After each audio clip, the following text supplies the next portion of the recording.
구원받았죠? 모든 죄에서 용서받았습니까? 의로운 사람이 된 것입니까? 네. 근데 어떻게 그렇게 됐습니까? 우리가 뭘 잘해서 된 게 아니죠. 우리가 무슨 선한 일을 했거나 또 어떤 공로가 있어서 구원받고 또 의롭게 되고 하나님의 백성이 된 것은 아닙니다. 하나님의 은혜로 값없이 됐죠.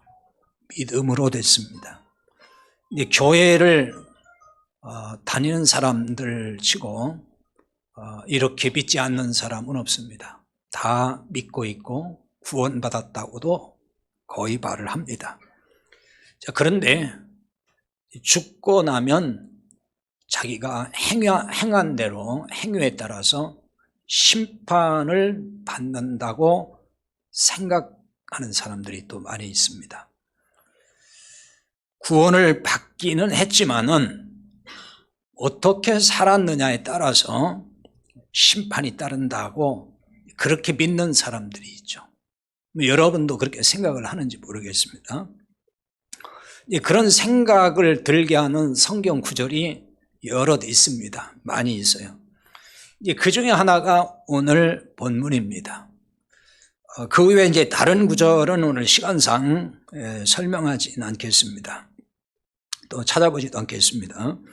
오늘 10절의 말씀을 다시 보면은 이는 우리가 다 반드시 그리스도의 심판대 앞에 나타나게 되어 각각 선악간에 그 몸으로 행한 것을 따라 받으려 함이라.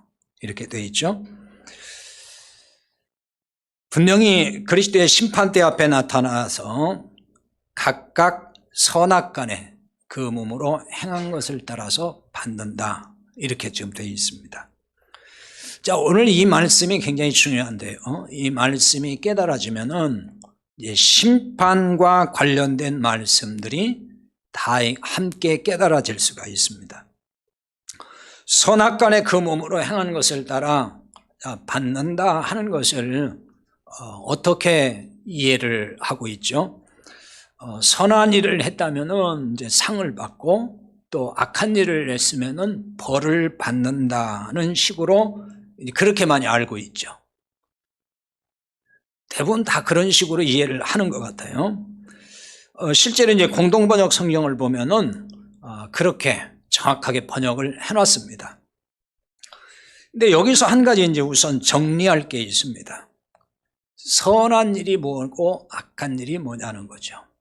선악간에 행한 대로 받는다 그랬으니까 그럼 그 선이 뭐고 악이 뭐냐?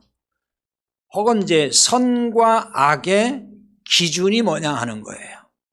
무엇이 기준이냐 하는 것입니다. 자, 선과 악의 기준이 나라마다 민족마다 다를까요? 같을까요? 다 다릅니다. 며칠 전에 TV를 보는데 티베트 사람들 가운데 그 결혼 제도를 이제 소개한 내용이 나왔는데요. 형제가 예를 들어서 셋이 있으면은 결혼할 때에 그 아내는 한 사람을 얻는다는 거예요. 그러니까 삼형제가 한 아내를 같이 데리고 사는 거예요. 이게 일처 다부제라고 할까요? 그런 제도가 있다고 그러더라고요. 중국의 이제 소수민족 가운데서도 그런 부족이 있다고 그럽니다. 근데 만약에 우리나라에 이렇게 형제가 있는데, 야, 결혼할 때 내 아내, 형제 공통으로 그냥 한 사람만 아내를 얻고 그 아내를 공통으로 같이 쓰자 이러면은 어떻게 생각을 하겠습니까? 선하게 생각하겠습니까? 아니면 그게 참 편리하다 그렇게 생각을 하겠습니까? 그러니까 이 선악의 기준이라는 것도 다 어떤 면에서 시대에 따라 다르기도 하고 또 사람마다 민족마다 그 기준이 다를 수가 있습니다. 그렇기 때문에 세상에서 정한 기준이 선과 악의 기준이 될 수 없다는 것입니다. 당연히 하나님이 정하신 기준이어야 합니다. 하나님이 정한 기준에서 선과 악을 생각을 해야 되죠. 그러면 하나님이 정하신 선과 악의 기준이 무엇일까 하는 것입니다. 하나님이 정하신 선과 악의 기준은 하나님이 주신 율법입니다. 그러면 이제 이런 의문이 또 들죠. 율법은 유대인에게만 준 게 아닙니까? 이방인에게는 율법을 주지 않았는데 그러면 이방인은 어떻게 율법이 없는데 선악을 어떻게 이야기합니까? 이런 생각이 듭니다. 그러나 이방인에게는 양심이라고 하는 율법을 주셨다는 것입니다. 그걸 말씀해 주는 게 로마서 2장 14절에서 15절입니다. 그 말씀을 한번 보겠습니다. 율법 없는 이방인이 본성으로 율법의 일을 행할 때에는 이 사람은 율법이 없어도 자기가 자기에게 율법이 되나니 이런 이들은 그 양심이 증거가 되어 그 생각들이 서로 혹은 고발하여 혹은 변명하여 그 마음에 새긴 율법의 행위를 나타내느니라 그랬어요. 양심이라고 하는 율법을 하나님이 다 주셨다는 것입니다. 그런데 하나님을 떠난 인생, 그런 사람은 다 죄인입니다. 본래 이게 악한 것입니다. 하나님을 떠났다는 것 자체가 악이고 그게 죄입니다. 그런데 이런 인간이 선하게 되는 길이 있죠. 그러니까 선하게 되는 것을 바꿔 표현하면 이제 의롭게 된다라고 할 수 있어요. 이 의롭게 되려면은 하나님이 주신 율법대로 온전히 살면 돼요. 100% 그렇게 살면은 의롭게 될 수 있어요. 그런데 문제는 뭐죠? 인간이 율법의 요구대로 다 살아낼 능력이 있어요, 없어요? 없습니다. 그렇게 살 수가 없어요. 율법을 100%다 지켜서 살 수 있는 사람 아무도 없습니다.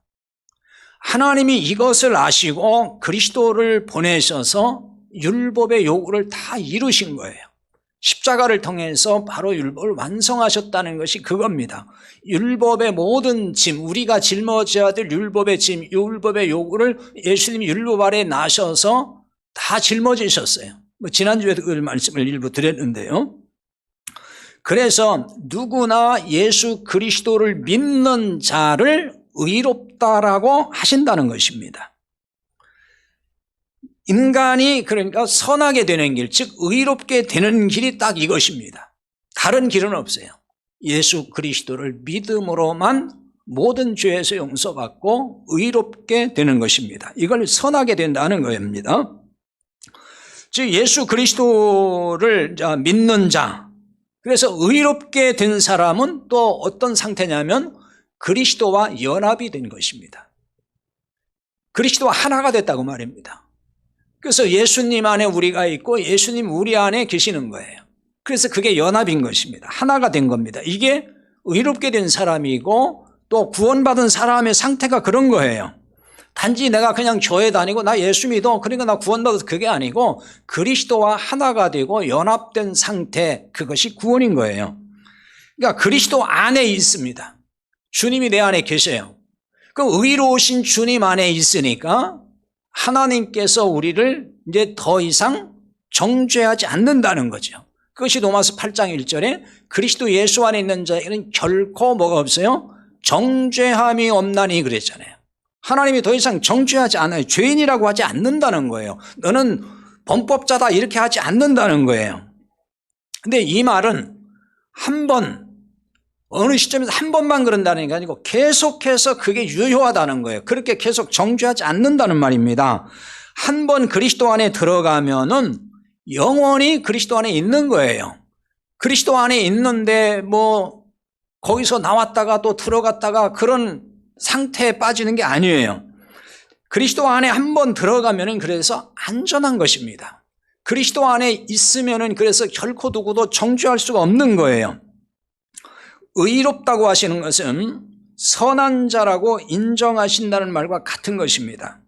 자, 한번 의롭게 되면 그래서 영원히 의롭고 선한 자로 여기시는 것이에요. 그런데 이렇게 의롭게 된 사람을 하나님이 또다시 심판을 하실까요? 하나님이 또다시 심판을 하신다고 생각하는 사람들이 있어요. 심판의 기준이 뭘까요? 예수를 믿음으로 모든 죄에서 용서받고 이제 의롭게 되었느냐, 아니면 의롭게 되지 못했느냐, 그거예요. 심판의 기준은 그것입니다. 의롭게 된 사람은 죄로 인한 심판은 그렇기 때문에 없는 것입니다. 한 번 의롭게 된 사람에 대해서는 하나님이 심판하시지 않아요. 히브리서 10장 17절에 보면은 그들의 죄와 불법을 내가 다시 기억하지 아니하리라고 했습니다. 이 구절, 이 말씀 앞에 있는 내용을 쭉 보게 되면은 특히 그 히브리서 10장 12절에 보면은 그리스도가 죄를 위하여 영원한 제사를 드리셨다 그랬어요. 그 영원한 제사는 속죄 제사를 말하는 거예요. 우리의 모든 인간의 죄를 다 짊어지시고 세상 죄를 다 짊어지시고 십자가에서 죽으신 사건을 말하는 것입니다. 이 영원한 제사라는 얘기는 영원한 속죄의 제사를 드렸다는 걸 말하는 것입니다. 단지 그냥 어느 시점, 어느 기간의 사람들만을 위해서 어느 일정한 시기에 살았던 사람들의 죄만을 위해서가 아니고 과거나 현재나 미래의 모든 죄까지 다 예수님이 짊어지시고 그게 세상 죄를 짊어지신 거예요. 그 모든 죄를 해결하시기 위해서 십자가에서 속죄의 제사를 드리셨던 것입니다. 그러므로 한번 용서하신 죄를 다시 기억하지 않으신다라고 말씀을 하는 거예요. 왜냐하면 이미 다 용서하셨기 때문에 그런 것입니다. 예수를 믿고 의롭게 되면은 지은 죄를 다시 기억하지 않으신다는 것입니다. 하나님이 그걸 기억하지 않는다는 거예요. 그런데 자, 심판날에 지난 죄를 또 다 꺼내서 하나님께서 또 벌을 주신다. 야, 너 예수 믿는다고 했지, 믿고 나서 너 이것도 잘못했고 또 죄를 지었어. 그러니까 너 이제 벌 받아야 돼. 너 심판 받아야 돼. 이렇게 하신다 그러면은 하나님은 어떤 하나님이 되는 거죠? 하나님은 거짓말 하나님이 되시는 거예요. 하나님은 결단코 거짓말을 하시지 않아요. 하나님은 실언을 하시지 않아요. 하나님은 실수하지도 않아요. 민수기 23장 19절에 보면은 하나님은 사람이 아니시니 거짓말을 하지 않으시고 인생이 아니시니 후회가 없으시도다. 어찌 그 말씀하신 바를 행하지 않으시며 하신 말씀을 실행하지 않으시랴, 이렇게 말씀을 해요. 자, 그러니 여러분이 진짜 믿음으로 의롭게 됐어요. 예수님을 구주로 믿고 모든 죄 용서받고 의롭게 됐어요. 그러면 이제 심판의 두려움을 가질 필요가 있어요, 없어요? 심판의 두려움을 안 가져도 되는 거예요. 이제는 심판이 없어요. 문제는 뭐냐면은 사실은 복음을 몰라요.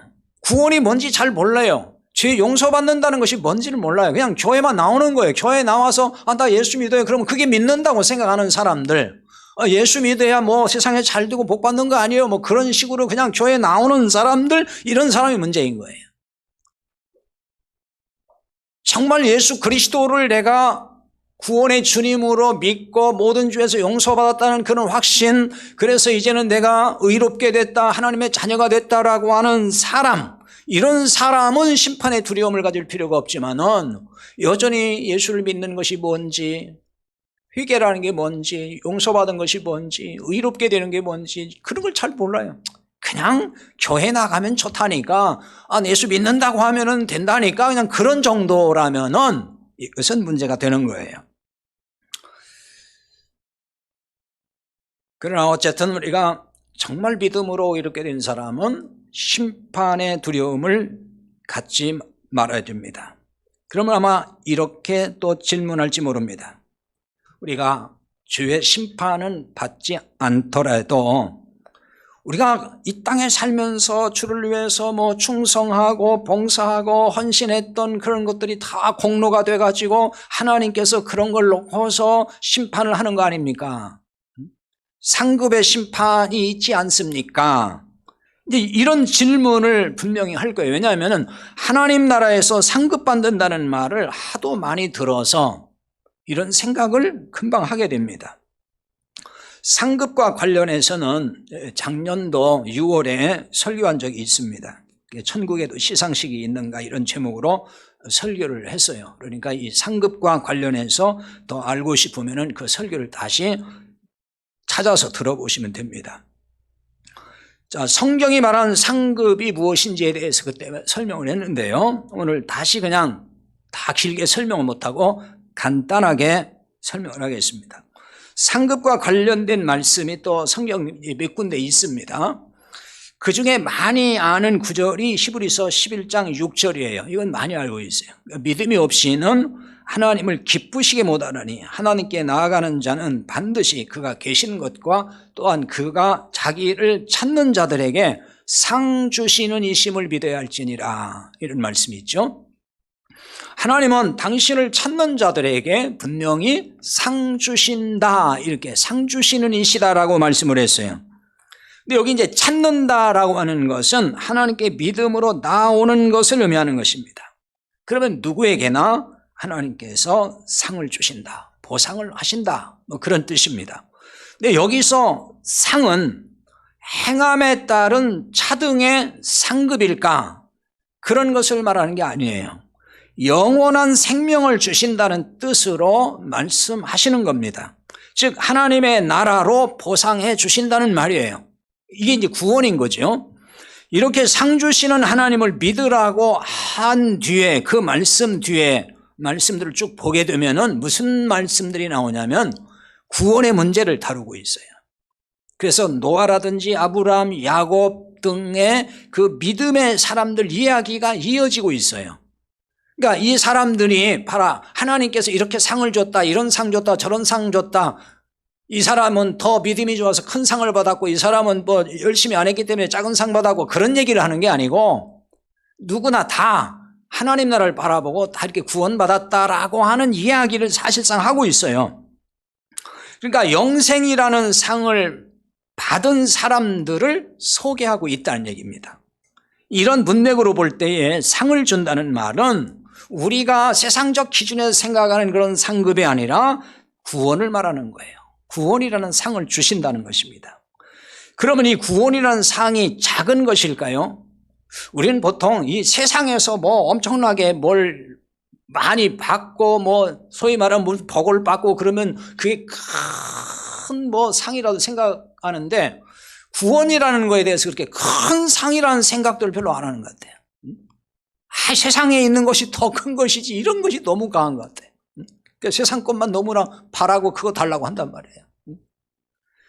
기복주의라는 게 사실 그런 거예요.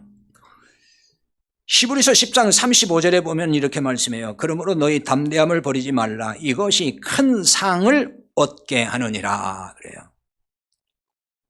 이 말씀의 앞에 보면은, 그 앞에 있는 말씀들을 보면은 환난과 고난 중에 있는 성도들에 대해서 말씀을 하는 거예요. 초대교회. 환난 중에도 고난 중에도 확신을 가질 이유가 뭐냐면 큰 상을 소유하기 때문이라는 거예요. 여기서 큰 상이라 그랬죠. 크다는 말은 위대하다 뭐 그런 뜻이고, 이게 원문에는 메가스래요. 우리가 왜 큰 걸 말할 메가톤이라 그러잖아요. 메가톤이라는 말이 성경이 메가스라는 말에서 왔어요. 큰 이 상을 얻게 된다. 그래서 여기 큰 상이라는 것도 그 문맥을 따라 보면 이게 구원을 말하고 있는 거예요. 영원한 생명이라는 큰 상이 있다는 말입니다. 영원한 생명이야말로 얼마나 위대한 상인지를 알아야 되는 것입니다. 하나님은 아브라함에게 창세기 15장 1절에 보면은 나는 너의 지극히 큰 상급이니라 그래요. 누가 상급이라는 거예요? 하나님이 상급이라는 거예요. 너의 상급이 된다. 영원한 생명을 얻었다고 하는 것은 하나님이 상급이 된다는 뜻이기도 한 것입니다. 그러니까 상급의 차등을 주장하는 것은 하나님이 상급이 된다는 것을 모르기 때문에 하는 소리예요. 영원한 생명이라는 큰 상급의 가치를 깨닫지 못하는 데서 오는 생각인 거죠. 또는 은혜의 하나님을 왜곡한 것이 되기도 하는 거예요. 잘 생각해 보세요. 공로에 따라서 상급이 달라진다면 은혜의 하나님이 아니에요. 왜? 가장 큰 것을 값없이 은혜로 주셨어요. 근데 나머지는 또 뭘 잘 해준다면 그 공로에 따라서 주는 것이 되잖아요. 근데 여러분, 하나님 앞에서는 우리가 아무리 큰일을 했어도 그것이 공로가 될까요, 안 될까요? 그건 공로가 아니에요. 우린 전적으로 다 하나님 은혜로 그냥 살 뿐이고, 어떤 일을 많이 해도, 큰 일을 많이 내가 했다고 해도 인간의 기준에서 볼 때 정말 큰 일을 많이 했네 하지만은 하나님의 은혜일 뿐이에요. 그것도 하나님 앞에서는 요만한 공로도 없는 거예요. 그 사도 바울이 고린도전 15장에 그러잖아요. 나의 나된 것은 하나님의 은혜라고 하면서, 내가 모든 사도보다 더 많이 수고했지만은 이것은 하나님의 은혜라고 그랬어요. 내가 한 것이 아니다. 하나님이 다 하시는 거예요. 그것이 우리가 깨달아져야 되는 거예요. 그러니까 이게 깨달아지지 않으니까 우리가 뭐 조그만 일만 하면 그게 공로로 자꾸 작용이 되는 거예요. 공로의식이 자꾸 생겨요. 그래서 그것이 자기 의의가 또 돼가지고 작용할 때가 있죠. 자, 다시 본문으로 와서 한번 생각을 해보겠습니다. 15절 말씀. 각각 선악간에 그 몸으로 행한 걸 따라 받으려 함이라 그랬어요. 이 말씀을 보고 이제 행한 대로 받는다고 하지 않느냐, 성경에 이렇게 나와 있지 않느냐, 이렇게 반문을 하겠죠. 여기서 행하다는 의미를 또 잘 이해할 필요가 있습니다. 행하다는 말은 원문에서 이게 성취하다는 뜻이 있어요. 성취하다. 그러니까 어떤 것이 이루어진 것을 말하는 것입니다. 그러니까 선악간에 이루어지는 것이 있어요. 그게 뭘까요? 우리에게 선이 이루어지려면 어떻게 해야 될까요? 율법을 열심히 지키고 선하게 살면은 선이 이루어질까요? 즉 의가 이루어질까요? 그렇게 해서 선하게, 즉 의롭게 될 수 없다는 것은 우리 다 알잖아요. 그거 모르는 바 아니에요. 스스로 의롭게 될 수 없기 때문에 예수님을 믿음으로 의롭게 된다, 이렇게 말을 하는 거잖아요. 이 말은 예수를 믿는 자에게 의로움이 성취된다, 그 말입니다. 예수를 믿는 자에게 선함이 성취가 된다는 거예요. 그게 우리 안에 이루어지는 거예요. 의가 우리 안에 이루어지는 거예요. 그것을 혹은 의로 덧입는다고도 말을 합니다. 이런 사람이 받을 것이 뭐냐는 거예요. 이런 사람이 받을 것이 뭡니까? 하나님이 이런 사람이 무엇을 주죠? 하나님의 나라를 주시는 거예요. 하나님의 나라를 상급으로 주셔요. 영생을 주신다는 겁니다. 그것을 15절에서 행한 걸 따라 받는다, 이렇게 말씀한 거예요. 그 받는다는 뜻도 이게 뭐 상 받는다 그런 얘기가 아니고, 그런 뜻에서 받는다는 게 아니고, 원문 뜻을 보면 이게 도로 받는다는 거예요. 다시 받는다, 되찾는다, 그런 뜻이 있습니다. 그러니까 빼앗긴 것을 다시 받는 것, 혹은 잃어버린 걸 다시 찾는 것, 그런 의미인 것입니다. 하나님을 떠난 사람이 빼앗기는 게 있어요. 뭘 빼앗기죠? 하나님의 나라 빼앗기는 거예요. 잃어버리는 거죠. 하나님의 나라를 잃어버린 거예요. 하나님을 떠난 사람은 하나님 나라 잃어버린 것입니다. 그런데 예수를 믿고 의롭게 되면은 하나님의 나라를, 그 잃어버린 하나님의 나라를 다시 돌려받는다고 말입니다. 이것을 앞에 이제 2절에 보면은, 오늘 고린도후서 5장 2절인데요. 거기에 보면 하늘로부터 오는 처소를 덧입는 것으로 말씀을 했어요. 빼앗긴 유업을 다시 찾아서 하나님 나라에서 영생하는 것입니다. 반대로 악을 행하는 것은 악을 성취했다는 뜻이 됩니다. 그러니까 스스로 율법을 지켜서 선하게 되려다가 악을 성취한 자가 되었다는 거죠. 그러니까 남보다 악한 일을 많이 했다는 게 아니에요. 의의를 이루지 못했다는 것입니다. 내가 스스로 해보려고 하니까 안 되는 거예요. 의의를 이루지 못하는 거예요. 이런 사람은 하나님 나라를 돌려받지 못한다는 거예요. 그러니까 이런 사람은 그 부자와 그 나사로 이야기 아시잖아요. 부자는 음부에 떨어졌습니다. 나사로는 아브라함의 품에, 즉 나곤에 갔습니다. 부자가 받은 그 음부를 받을 수밖에 없다는 것입니다. 왜냐하면 이미 심판 아래 있었거든요. 그 음부의 심판을 그대로 돌려받는 것이 되는 거예요. 요한복음 3장 18절에 예수님 그렇게 말씀하시죠. 그를 믿는 자는 심판을 받지 아니하는 것이요, 믿지 아니하는 자는 하나님의 독생자의 이름을 믿지 아니함으로 벌써 심판을 받은 것이니라. 믿는 자는, 자, 심판 받는다 했어요, 안 받는다 했어요? 지금 심판은 없다 그러잖아요. 믿는 자는 심판을 받지 않는다 그랬어요. 근데 독생자의 이름을 믿지 아니함으로 벌써 뭘 받아요? 심판을 받았다는 거예요. 그러니까 예수님을 믿지 않고 스스로 의롭게 되려는 자는 이미 심판을 받은 거예요. 그러니까 이미 심판 아래 있다는 말입니다. 그런데 끝내 의의를 이루지 못했어요. 왜? 예수님 필요 없어요. 내가 한번 해볼 거예요. 이게 이렇게 됐단 말이에요. 예수님 없어도 내가 노력해서 열심히 선을 행해서 착하게 살아서 내가 의롭게 한번 돼볼 거예요. 하다가 끝내 이 의를 이루지 못했기 때문에 음부라는 심판을 그대로 받는다 그 말이에요. 자, 그러면 의롭게 돼서 하나님의 나라를 돌려받은 사람 어떻게 살까요? 이미 의롭게 되었고 영원히 정죄받지 않는다 그러니까 그럼 아무렇게 살아도 되는 걸까요? 어떤 사람들은 또 그렇게 생각하는 사람이 있어요. 아, 그럼 이제 아무렇게 살아도 되겠네. 그러니까 어떤 분들은 그래요. 이제 오늘 같은 설교를 하면 신자들이 아무렇게 살아서 안 된다는 거예요. 충성도 안 하고 헌신도 안 하고 그럴 거니까 절대로 심판이 있다고 설교를 해야 되고 하나님 앞에 가서 상급이 있다고 자꾸 얘기를 해야만 열심히 하지 이렇게 설교하면 열심도 안 내고 할 거니까 이러면 안 된다. 뭐 그런 사람들이 있어요. 참 그게 답답한 얘기죠. 내가 그리스도 안에 있으니까 정죄함이 없다. 아, 그러니까 나는 이제 죄를 짓고 아무렇게 살아도 된다. 뭐 그런 얘기예요 지금? 그런 얘기 아니라 그랬죠. 이런 부분에 대해서는 참 수없이 말씀을 드렸어요. 만약에 그렇게 생각이 들고 자기 마음대로 산다 그러면은 그 사람은 지금 구원 받은 사람이 안 받은 사람이에요? 구원과 상관이 없는 사람이에요. 그 안에 성령이 없는 사람인 거예요.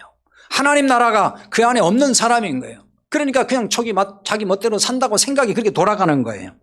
진짜 값없이 의롭게 돼서 영원한 구원이 이루어졌음을 안다면 자, 어떻게 살까요? 삶이 분명히 달라지겠죠? 분명히 변화가 오는 거예요.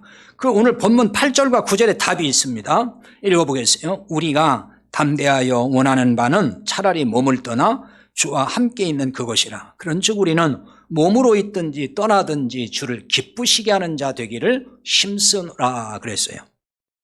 우리가 담대하여 원하는 바는 차라리 몸을 떠나 주와 함께 있는 그것이라 그랬어요. 몸을 떠난다고 하는 것은 죽는다는 얘기를 하는 거예요.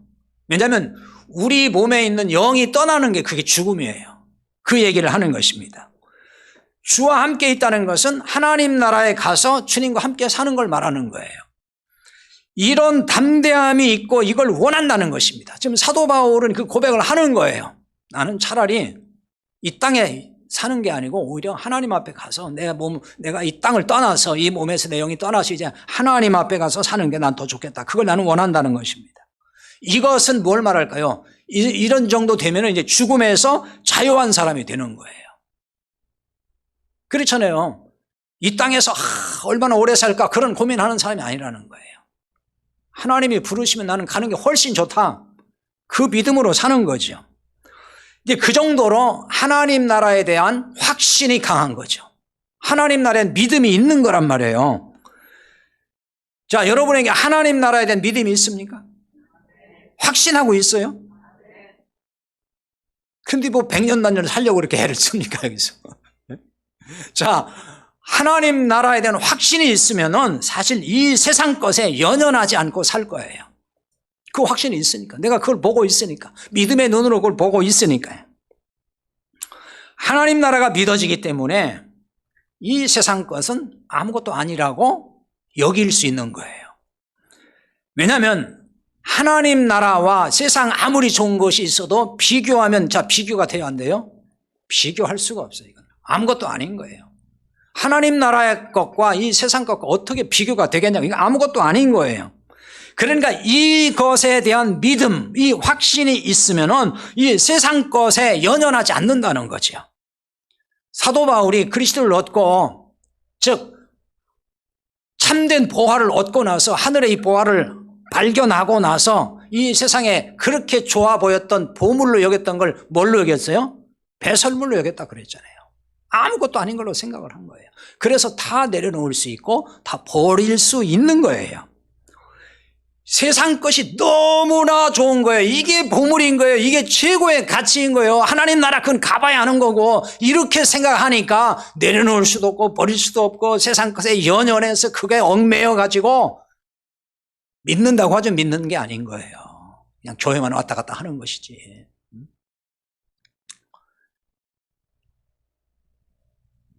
진정한 자유함이라는 것은 하나님 나라에 대한 확신이 있어야 돼요. 그 믿음.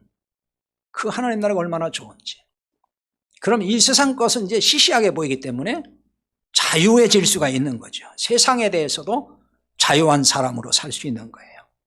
그리고 삶의 목표와 목적이 달라지게 됩니다. 살아가는 게 내가 세상에서 성공하고 출세하고 돈 많이 벌고 부자 되고 세상 영광 누리고 뭐 권력 갖고 그것이 삶의 목표가 되거나 목적이 되지 않는다는 것입니다. 여러분, 예수 믿는 사람의 삶의 목표와 목적이 뭡니까? 그런데 많은 사람을 보면은 왜 예수 믿는가? 가만히 보면은 세상에서 잘 먹고 잘 살고 출세하고 성공하고 그것 때문에 예수 믿는 사람처럼 보일 때가 참 많아요. 그런 사람들이 진짜. 왜? 날마다 끊임없이 그것만 구하고 있어요. 그러니까 그게 목적이 되는 거잖아요. 그게 지금 교회 나오고 예수 믿는 이유가 돼 있는 사람들이 얼마나 많이 있느냐는 거예요. 사실 우리가 하나님 나라를 알아요. 내가 구원받았어요. 의롭게 됐어요. 그래서 이제 영생을 영원히 소유한 자가 됐어요. 이런 사람은 삶의 목표, 목적이 다 달라질 수밖에 없어요. 목표와 목적이 어디에 있을까요? 하나님 나라에 있습니다. 하나님 그 나라를 위해서 사는 거예요. 예수님께서도 너희가 먼저 그의 나라와 그의 의를 구하라 그랬잖아요. 기도를 가르쳐 주실 때에도 주님 가르쳐 주신 기도 있잖아요. 주기도문이라고 하는. 이 땅에 하나님의 뜻이 이루어지기를 위해서 기도하라 그러잖아요. 하나님의 나라가 임하기를 위해서 기도하라 그러잖아요. 그러니까 우리의 삶의 목표나 목적이 어디에 있어야 될지에 대해서 성경은 분명하게 알려주고 있음에도 불구하고 그걸 깨닫지 못하고 그냥 이 세상 것이 다 목표가 되고 목적이 되어 살 때가 얼마나 많느냐는 것입니다. 오늘 말씀에 우리는 몸으로 또 있든지 떠나든지 주를 기쁘시게 하는 자 되기를 힘쓰노라 그랬어요. 몸으로 있든지 떠나든지 쉽게 말하면 죽든지 살든지 그 말이에요.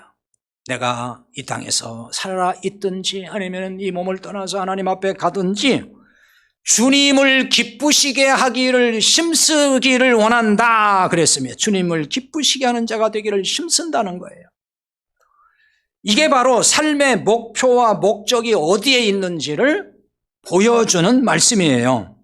그렇다면 우리 주님께서 무엇을 가장 기뻐하실까요? 뭘 기뻐하실까요? 한 영혼이 구원받는 걸 기뻐하시는 거예요. 하나님을 떠났던 사람이 하나님께로 돌아와 구원받는 것, 그것을 가장 기뻐하십니다. 누가복음 15장 7절에 보면은 이제 거기에 여러 비유가 나오죠. 15장 7절에 보면은 이런 말씀이 있어요. 내가 너에게 이르노니 이와 같이 죄인 한 사람이 회개하면 하늘에서는 회개할 것 없는 의인 99으로 말미암아 기뻐하는 것보다 더하리라. 의인 99은 이제 구원받은 사람을 말하는 거예요. 이렇게 된 사람. 한 사람이 하나님께로 돌아오면은 그 어떤 것보다도 하나님이 기뻐하신다는 말씀을 지금 하고 있는 것입니다. 죄인 한 사람이 회개한다는 것은 하나님을 떠났던 사람이 이제 하나님께로 돌아오는 걸 말하는 것입니다. 죄인이 그래서 예수를 믿고 의롭게 돼서 하나님의 백성이 되는 것을 말하는 거예요. 하나님이 이것을 가장 기뻐하신다는 겁니다.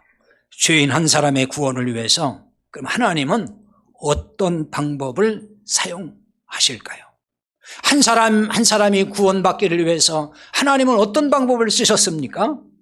고린도전서 1장 21절 하반절에 보면 하나님께서 전도에 미련한 것으로 믿는 자들을 구원하시기를 기뻐하셨도다 그랬어요.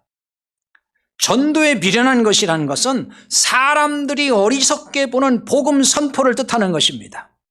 십자가의 복음을 말하는 거예요. 근데 사람들은 이 참 복음을 원하는 게 아니에요. 표적, 세상 지혜, 여기서 뭔가를 찾으려고 해요. 거기에 무슨 길이 있다고 생각하는 거죠. 고린도전서 1장 22절 23절의 말씀 가운데 그러잖아요. 유대인은 표적을 구하고 헬라인은 지혜를 찾으나 우리는 십자가에 못 박힌 그리스도를 전한다 그랬어요. 사도 바울은 하나님의 방법인 전도에 미련한 걸 택했습니다. 사도 바울이 능력이 부족해서가 아니에요. 사도 바울도 표적을 많이 행했어요. 사도 바울이 세상 지혜, 지식이 부족해서 그런 게 아니에요. 바울은 전도하기 위해서 신비한 기적이나 이적을 사용하지 아니했어요. 또 하나님 앞에 하나님 전도하기 위해서 저한테 이런 기적 좀 베풀어 주십시오 이렇게 기도하지도 않았어요. 사도행전을 여러분 자세히 읽어보세요. 사도 바울은 가는 곳마다 오로지 십자가의 복음을 전했을 뿐이에요. 예수 그리스도의 십자가와 그 부활을 증거했어요. 그냥 그 복음을 전했어요. 또한 인간의 지혜인 철학 혹은 심리학, 인문학으로 복음을 대신하지 아니했습니다. 바울은 그 시대의 지식인입니다. 그 시대의 인텔리층입니다. 그런데 그가 가지고 있는 세상 지식이나 지혜 가지고 그걸 가지고 복음을 대신하지 아니했다는 거예요. 오늘 한국교회의 많은 문제 가운데 하나가 뭐냐면 강단이 세상 지식, 어떤 인문학으로, 심리학으로, 철학적인 것들로 자꾸만 바꿔지고 있다는 거죠. 복음을 대신하고 있다는 거예요. 그러니까 복음은 사라지고 소위 인간의 처세술, 인간의 행복론, 인간의 성공론, 인간이 어떻게 하면 잘 먹고 잘 사느냐 등의 그런 비결을 많이 얘기해주는 세상 지혜와 지식으로 가득 차 있다는 거죠. 복음은 빠져 있고, 그러니까 복음을 대신하고 있는 거죠. 마치 그게 복음인 것처럼. 근데 사람들은 그걸 굉장히 좋아해요. 야, 들을 게 많다. 참 좋은 얘기 많이 한다. 근데 그걸 가지고도 은혜 받았다고도 한단 말이에요. 사도 바울은 결코 세상 지식 가지고 하지 않았어요. 왜냐하면 구원받게 하는 표적과 지혜는 주님의 십자가뿐임을 알았기 때문입니다. 사람을 구원받게 하는, 죄인을 구원받게 하는 능력은 주님의 십자가 복음에서 나오는 것이지 인간의 지혜, 인문학, 철학, 심리학 거기서 나오는 게 아니라는 거예요. 신비한 체험 기적도 아니라는 거예요. 오직 십자가의 복음, 그것만이 능력이 있다는 것입니다. 하나님이 인간을 구원하시는 유일한 방법이 이거예요. 그러니까 하나님께서 예수님을 십자가에 못 박아 죽이신 거예요. 하나님께서 그냥 당장 한꺼번에 다 구원할 수도 있잖아요. 근데 하나님은 십자가를 통해서 구원하시기를 하나님이 기뻐하셨다는 것입니다. 이런 하나님의 방법을 두고서 전도에 미련한 것이라고 한 것입니다. 그러니까 주님을 가장 기쁘시게 하는 일은 그렇기 때문에 전도에 미련한 방법을 사용하는 거예요. 그러니까 십자가 복음을 전해서 구원받게 하는 일을 하나님이 가장 기뻐하신다는 거예요. 다른 걸 가지고 기뻐하려고 하나님이 기쁘게 해드린다고 하지 마세요. 이것으로 기쁘게 해드려야 되는 거예요. 여러분이 사랑하는 사람이 여러분으로 인해서 기뻐하고 행복해하는 걸 본다면은 결국은 누가 행복해지는 거죠? 누가 기쁘고 행복한 거예요? 여러분이 기쁘고 행복한 거잖아요. 자, 가정에서 어떤 아내가 남편에게 맛있는 요리를 해서 남편을 이렇게 참 남편 상에다 내놨어요. 남편이 그걸 보면서 굉장히 기뻐하고 흐뭇해하면서 먹으면서 아주 행복해해요. 그 모습을 아내가 보면은 아내가 기분이 나쁘겠어요? 기분이 좋겠어요? 맛있는 거 해줬더니 아이 잘 먹기만 하는구만 이게 기분 나쁘겠어요? 얼마나 기분이 좋겠어요? 내가 이렇게 수고해서 이렇게 내가 우리 남편에게 대접하니까 저렇게 기뻐 행복하는구나. 그거 보면 그게 또 행복한 거잖아요. 생각해보면 자 그런 거예요. 그러니까 마찬가지로 나로 인해서 내가 주님이 기뻐하시는 이 복음을 위해서 살아요. 한 영혼의 생명을 살리는 그 일을 위해서 내가 헌신해요. 그거를 주님께서 기뻐하신다는 거잖아요. 그 기뻐하시는 주님을 내가 생각하면은 내가 기쁘고 내가 행복해지는 거 아니겠느냐 그거예요. 그러니 여러분이 행복하게 살기를 원하면은 세상 막 욕심부려서 행복해지는 게 아니에요. 세상 거 자꾸 움켜진다고 기쁘고 행복한 게 아니고 주님을 기쁘게 하는 이 복음을 전하면서 그걸 위해서 내가 살아가는 것이 될 때에 거기에 기쁨이 있고 행복이 있다는 것입니다. 한 영혼이 구원받는 걸 하나님이 그렇게 기뻐하잖아요. 우리가 상식적으로 생각을 해봐도 육신의 생명, 한 사람 죽어가는 사람 살리는 것만도 이게 얼마나 위대한 일이고 그게 얼마나 기쁘고 보람된 일이냐고요. 근데 영원한 생명을 줘서 영원한 삶을 얻게 해주는, 영원한 생명을 주는 그 일을 우리가 할 때에, 여러분이 할 때 그거 얼마나 보람이고 그게 얼마나 큰 기쁨이고 그게 얼마나 행복이냐는 거예요. 그러니 우리가 자꾸 이 세상 것에 대해서 뭘 많이 갖고 누리고 거기서 행복과 기쁨을 찾으려고 하지 말고요. 복음을 위해서 살아가는 거기에서 우리는 기쁨과 행복을 찾아야 돼요. 세상 것을 통해서는 그게 행복한 거 없어요. 그냥 갈증만 하는 거예요. 잠깐이에요, 잠깐. 그때뿐이고 또 계속 짠물을 마신 것처럼 먹고 싶고 마시고 싶고 그러니까 끝이 없어요. 끝이 없어. 욕심이 끝이 없어요. 주님이 가장 기뻐하시는 그 일, 복음을 전하면서 살아가는 우리의 성도들이 다 될 수 있기를 원합니다. 그러므로 우리가 기쁘고 행복한 삶이 될 수 있기를 바랍니다. 우리 같이 기도합니다. 오늘 말씀 붙들어 함께 기도하겠습니다.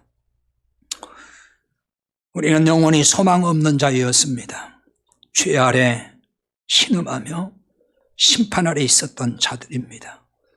그런데 예수님이 오셔서 우리의 모든 죄의 짐을, 세상 죄를 짊어지셨고 율법의 무거운 짐까지 다 가져가셔서 이제는 예수님을 믿는 자를 의롭다 하시고 영원히 모든 죄에서 용서하심으로 우리를 이제 모든 죄에서 자유케 하셨고 세상 것에서 자유케 하셨습니다. 영원한 하나님 나라를 상급으로 주셨습니다. 얼마나 큰 상급을 받은 자가 됐습니까? 얼마나 감사합니까? 그러니 우리가 주님을 기쁘시게 하는 사람으로 살아야 되지 않겠습니까? 주님이 가장 기뻐하시는 것은 영혼을 살리는 것입니다. 복음 전에서 생명을 살리는 것입니다. 그걸 위해서 예수님이 생명을 주시지 않았습니까? 그럼 우리도 그 뒤를 따라서 이 복음을 위해 사는 것이 우리 성도의 목표와 삶의 목적이 되어야 합니다. 오늘 말씀을 붙들고 함께 기도합시다. 우리